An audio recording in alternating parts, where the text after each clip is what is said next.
दिवस होता 28 जूनचा. अशाच फकाल्या गोष्टी चालू होत्या. गपकन तुमच्या भावाला मेसेज आला लोकमत कडून, कौशल Agarkar, you have been selected for the Lokmat Social Media Award. पहिले तर मॅट डॉक्सच घेतलं भिंतीवर, कारण की यकीनच नव्हतं होत मला. मग पहिले आईले दाखवला मेसेज, मग नंतर मित्राला कॉल केला, तुम्हाला खरा मेसेज आहे म्हणे, हा फेक नाही आहे म्हणे, जा इव्हेंटला जा म्हणे, मुकडान जा.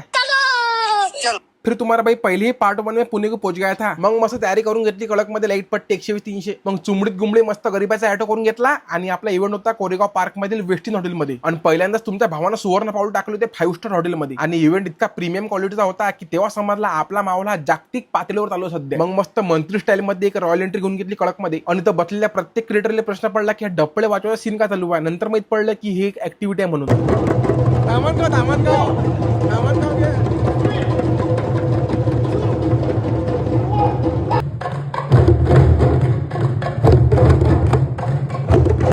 आणि यावेळेस लोकमतनं 40 क्रिएटर सिलेक्ट केले होते सोशल मीडिया अवॉर्ड साठी. आणि त्यात आपल्या अकोल्याचा पहिल्यांदा नंबर होतो. मग काय घेणं शकतो. आणि पोट्टो तुमच्या प्रेमामुळे, तुमच्या सपोर्टमुळे आणि माझ्या मेहनतीमुळे आज आपल्याला सोशल मीडिया अवॉर्ड भेटणार होतो लोकमत कडून. लोकमत सोशल मीडिया अवार्ड से कौशल सुरेश आगरकर को सम्मानित करते हैं.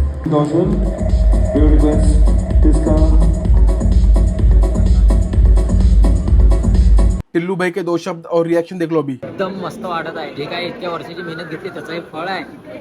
लोकमत, लोकांच्या मतामुळे मिळालेलं आहे. नंतर मग आपण फेवरेट क्रिएटर होते आपले त्याला भेटलो, जसं की मंदर दादा आहेत, गौरव भाऊ आहे. नंतर आपल्या लोकमत कडून अजून एक अवॉर्ड भेटणार होता, तो म्हणजे भत्ता अवॉर्ड, म्हणजे जेवण. 5 स्टार हॉटेल मला जेवण होतं, बम दाबला कसाकच, नवाची दिवाळी झाली पुरी. नंतर मग होबास का दाखवायला थोडंफार तोंडगीने पुसून घेतलं टिश्यू पेपर ना. मग झाला तुमचा भाऊ डायरेक्ट फरार. चलो बाय.